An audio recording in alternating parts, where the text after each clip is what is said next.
नमस्कार, मैं ईशा अंदोत्रा, जम्मू कश्मीर, डिस्ट्रिक्ट कठुआ, तहसील महानपुर से बिलोंग करती हूँ और मेरे गांव का नाम माड़ापट्टी है। माड़ापट्टी की मैं रहने वाली हूँ।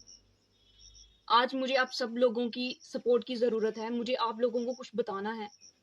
मुझे उम्मीद है कि आप सब मुझे सुनेंगे। बस मुझे आपके 5-10 मिनट चाहिए। प्लीज़ आप मेरी बात सुनिएगा ध्यान से। मुझे आपको कुछ बताना है।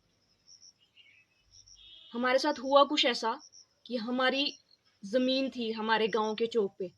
बहुत बड़ा खेत है हमारा वहाँ पे। वो क्या हुआ, हमारे ही गांव के लोगों ने वो खरीद लिया वो खेत। हमें उस बात की कोई नॉलेज नहीं कि हमारा खेत बिक गया है। हमें इस बात का कोई अंदाजा नहीं। लिया कैसे उन्होंने? हमारे चाचा जी हैं जो शुरू से लेके ही शहर में रहे हैं। हम लोग ही गांव में रहते थे, हम ही खेती बाड़ी करते थे, हम ही जमीन संभालते थे। दादू की डेथ के बाद मेरे पापा जी ने जमीन संभाली और अभी वही संभालते आ रहे थे। उनकी भी और अपनी भी हम जमीनें साथ में हम संभालते आ रहे थे, खेती करते थे उन पे, उनकी परमिशन से ही। बल्कि अभी हमारी जमीन बंटी भी नहीं है, कोई तकसीम नहीं हुई है हमारी जमीन की। फिर भी हमारे चाचा जी को उन्होंने बहला फुसला के, जिनको हमारे चाचा जी को इतना तक पता नहीं है कि उनकी जमीन है कहाँ कहाँ पे है, उनको बहला फुसला के हमारे गांव के लोगों ने बहला फुसला कर उनके सिग्नेचर लेके, जो भी उनका प्रोसेस होता है जमीन के कागज बनवाने का, लेके वो जमीन अपने नाम करवा ली, उसका इंतकाल बनवा लिया, रजिस्ट्री करवा ली, जो भी जमीन के कागजात वगैरह होते हैं वो सब बनवा लिए उन्होंने।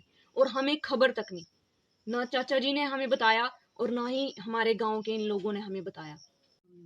उस जमीन पे हमारा कम से कम 80-84 साल का कब्जा चल रहा है, जिस पे हम खेती करते आ रहे हैं। उस जमीन को इन लोगों ने बंजर बताया है, नॉन एग्रीकल्चर लैंड।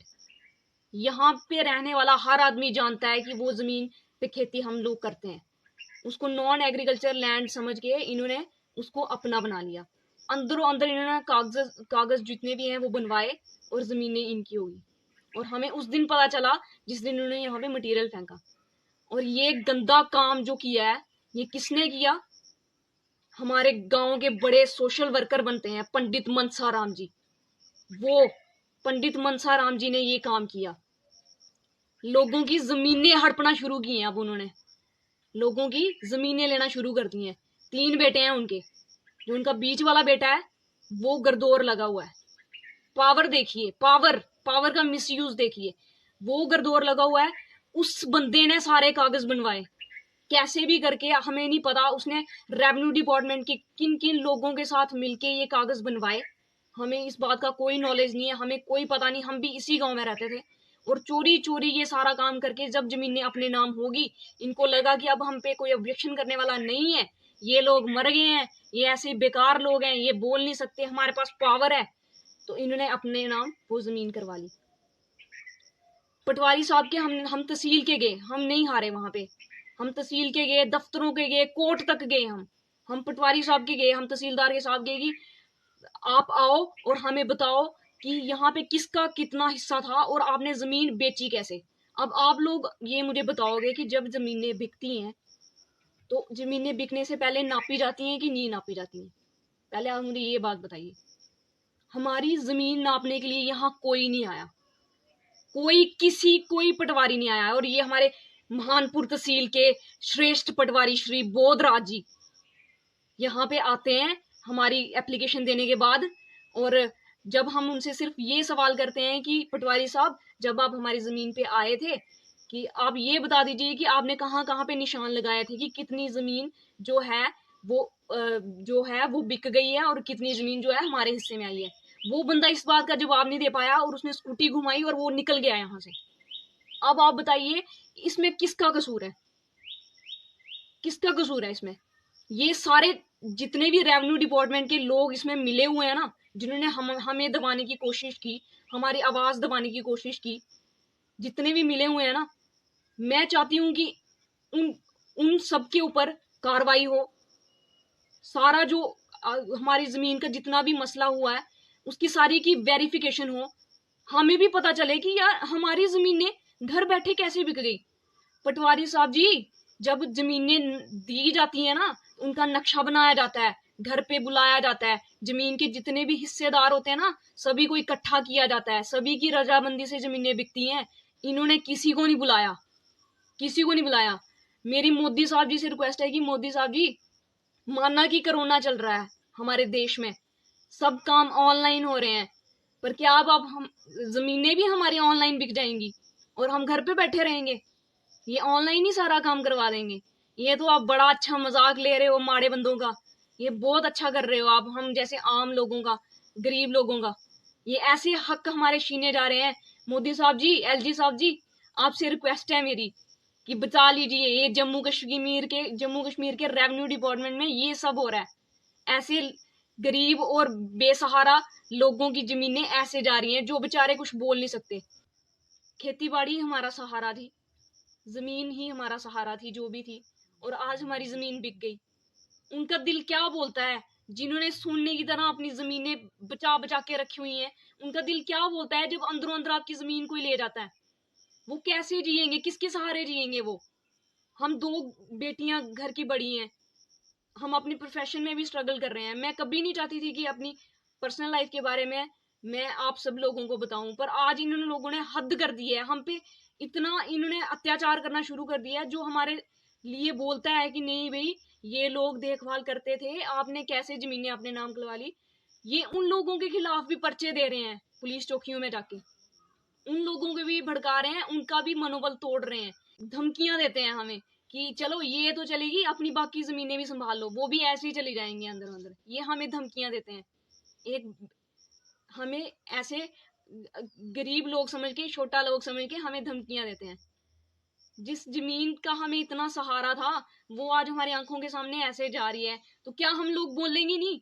मेरे माँ बाप बेचारे गरीब हैं, वो बोल नहीं सकते, वो इतना उनको नॉलेज नहीं है, वो इतना उन्होंने देखा नहीं था जो अब सब उनके साथ हो रहा है। पर अगर हम बोलते हैं ना, तो ये लोग हमें धक्के मारते हैं।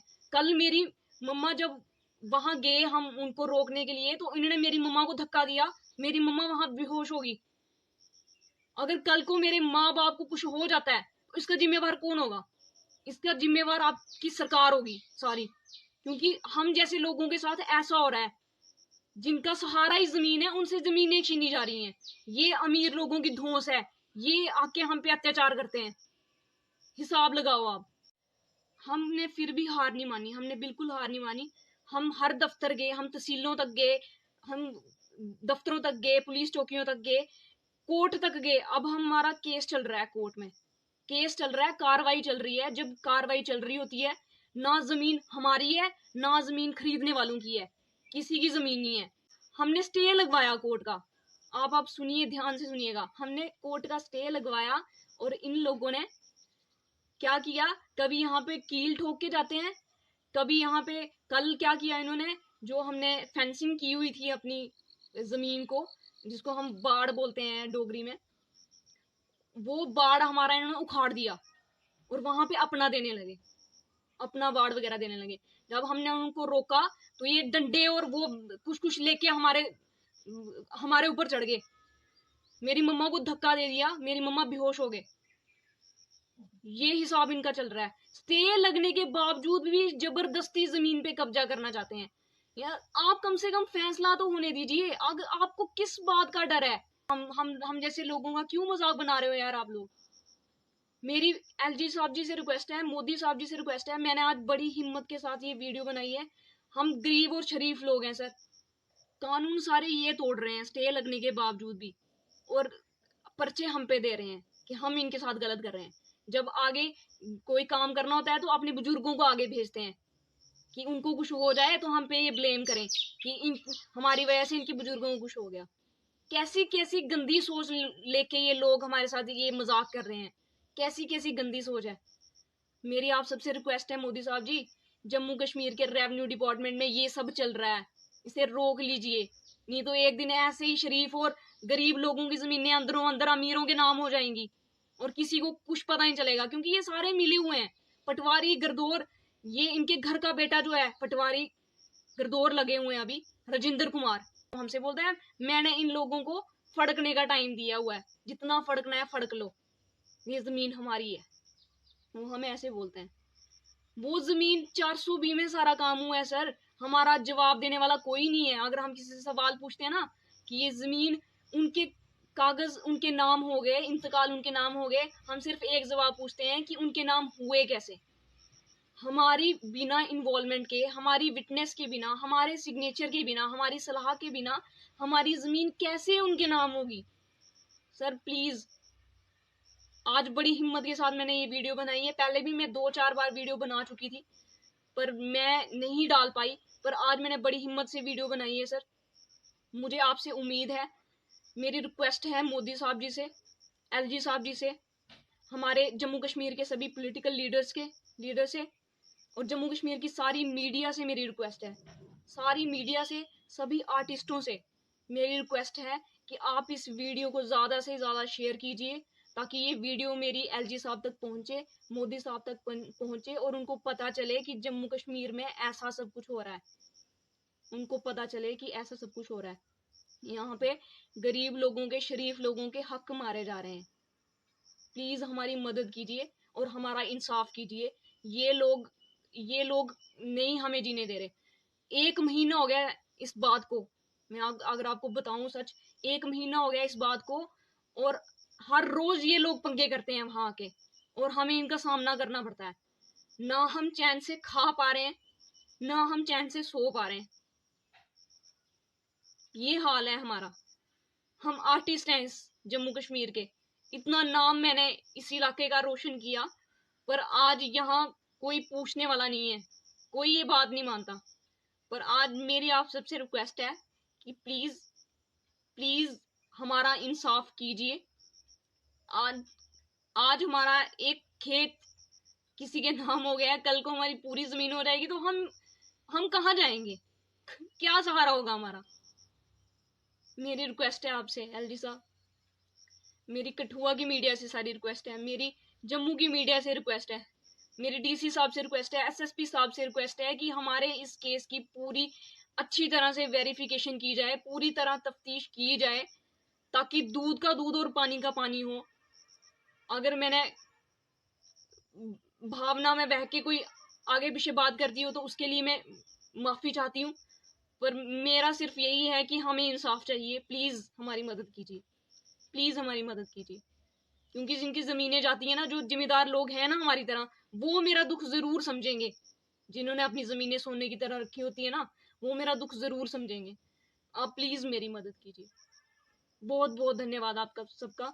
आप प्लीज इस वीडियो को ज्यादा से ज्यादा शेयर कीजिए, ज्यादा से ज्यादा शेयर कीजिए, ताकि ये रेवेन्यू डिपार्टमेंट के काले लोग जो बैठे हुए हैं ना, जो अंदर अंदर ये गफले करते हैं, उन लोगों की आंखें खुलें, उनको होश आए थोड़ा।